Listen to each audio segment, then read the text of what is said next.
23वां अध्याय।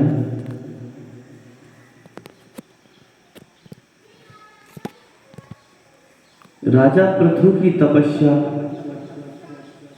और परलोक गमन।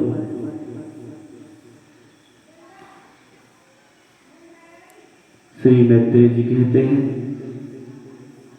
इस प्रकार महामनस्वी प्रजापति पृथु ने स्वयं अन्न आदि तथा पूर्वग्रामादि शरण की व्यवस्था करके स्थावर जंगम सभी की आजीविका का शोभिता कर दिया तथा साधु जनोचित धर्मों का खूब पालन किया।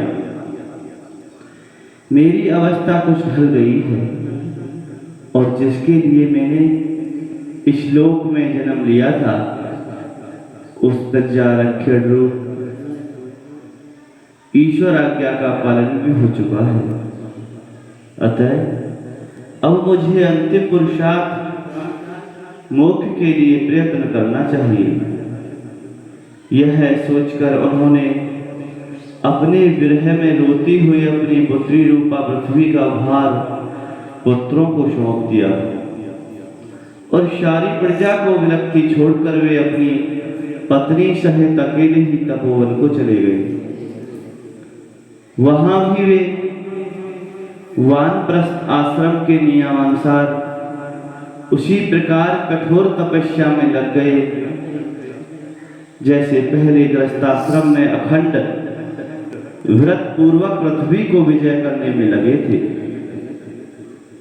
कुछ दिन तो उन्होंने कंदमूल फल खाकर बिताए, कुछ काल सूखे पत्ते खाए, फिर कुछ पखवाड़े तक जल पर ही रहे और इसके बाद केवल वायु से निर्वाह करने लगे। वीरवर पृथु मुनिवृत्ति से रहते थे। गर्मियों में उन्होंने पंचाग्नियों का सेवन किया। वर्षा ऋतु में खुले मैदान में रहकर अपने शरीर पर जल की धाराएं सही और जाड़े में गले तक जल में खड़े रहे। वे प्रतिदिन मिट्टी की वेदी पर ही शयन करते थे। उन्होंने शीतोष्ण आदि सब प्रकार के द्वंद्वों को सहा तथा वाणी और मन का संयम करके ब्रह्मचर्य का पालन करते हुए प्राणों को अपने अधीन किया। इस प्रकार श्री कृष्ण की आराधना करने के लिए उन्होंने उत्तम तप किया। इस क्रम से उनकी तपस्या बहुत पुष्ट हो गई। उसके प्रभाव से कर्म बल नष्ट हो जाने के कारण उनका चित्त सर्वथा शुद्ध हो गया। प्राणायामों के द्वारा मन और इंद्रियों के निरुद्ध हो जाने से उनका वासना जनित बंधन भी कट गया। तब भगवान सनत कुमार ने उन्हें जिस परमोत्कृष्ट अध्यात्म योग की शिक्षा दी थी उसी के अनुसार राजा पृथु पुरुषोत्तम श्री हरि की आराधना करने लगे। इस तरह भगवत परायण होकर श्रद्धा पूर्वक सदाचार का पालन करते हुए निरंतर साधन करने से परम ब्रह्मा परमात्मा में उनकी अनन्य भक्ति हो गई।